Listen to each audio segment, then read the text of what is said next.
બનાસકાંઠા જિલ્લામાં પૂર હોનારતમાં ભારે નુકસાનીના પગલે રાજ્યના મુખ્યમંત્રી વિજયભાઈ રૂપાણી આજરોજ બનાસકાંઠામાં આવી પહોંચ્યા હતા, જેઓએ જિલ્લાના પૂર અસરગ્રસ્ત લોકોને રાજ્ય તેમજ કેન્દ્રની સરકાર દ્વારા વધુમાં વધુ મદદરૂપ બનવાની તત્પરતા વ્યક્ત કરી હતી।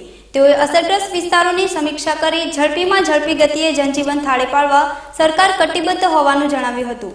તેઓની સાથે બનાસકાંઠાના સાંસદ અને કેન્દ્રીય મંત્રી હરિભાઈ ચૌધરી, રાજ્યના મંત્રી શંકરભાઈ ચૌધરી સહિત મંત્રીમંડળ પણ જોડાયું હતું।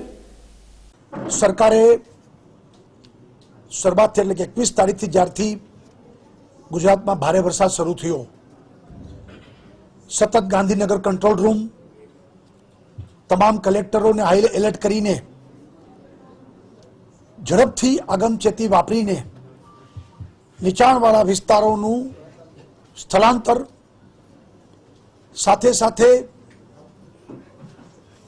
એનડીઆરએફ, એસડીઆરએફ, એરફોર્સ, મિલિટરી એને ડિપ્લોયડ કરીને સરપંચો, પાર્ટીના આગેવાનો, કાર્યકર્તાઓ, ધારાસભ્યોને સૂચના આપીને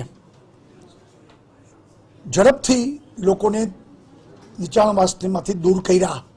આજે હું 5 દિવસ માટે બનાસકાંઠામાં આવ્યો છું। 5 દિવસ અહીંયા જ રોકાવાનો છું। રાત્રિ રોકાણ પણ મારું અહીંયા રહેશે। લોકોને વ્યક્તિગત બધાને મળીને ઝડપથી લોકોને સહાયતા મળે, રાહત કામગીરીમાં વેગ આવે, પુનઃ સ્થિતિ સ્થાપિત થાય એ દિશામાં કામ કરીશું। લગભગ બધાને મળવાનું થયું છે। લોકોનું કહેવું એમ છે કે સરકારે સારી રીતે સૂચના આગમચેતી આપી, નહીતર એટલું બધું પાણી આવ્યું છે કે વડીલો એમ કે છે કે છેલ્લા 100 વર્ષમાં આવો વરસાદ જોયો નથી, તો હજારો લોકોના મૃત્યુ પામ્યા હોત।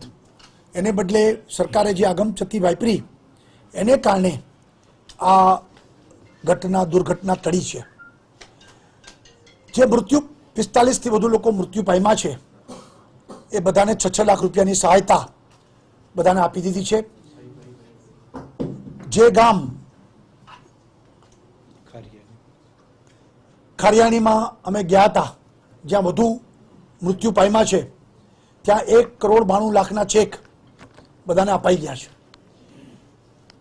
લોકોની ઘરવખરી તણાઈ ગઈ છે, પશુઓનું મૃત્યુ પામ્યા છે, જમીન ધોવાઈ ગઈ છે, વેપારીઓનો માલ સામાન બગડી ગયો છે, ઘણી બધી સમસ્યા છે। પણ સરકાર ઝડપથી આ બધાને સમસ્યાનું નિરાકરણ થાય એ માટે અમે પ્રયત્ન કરી રહ્યા છીએ। આજે બપોરે જ આખા જિલ્લાના અધિકારીઓની મિટિંગ રાખી છે। આખી યોજના બનાવી અને ઝડપથી સર્વે થાય અને રાહતની કામગીરી આરંભ કરી દેવામાં આવે એ અમારો પ્રયત્ન છે।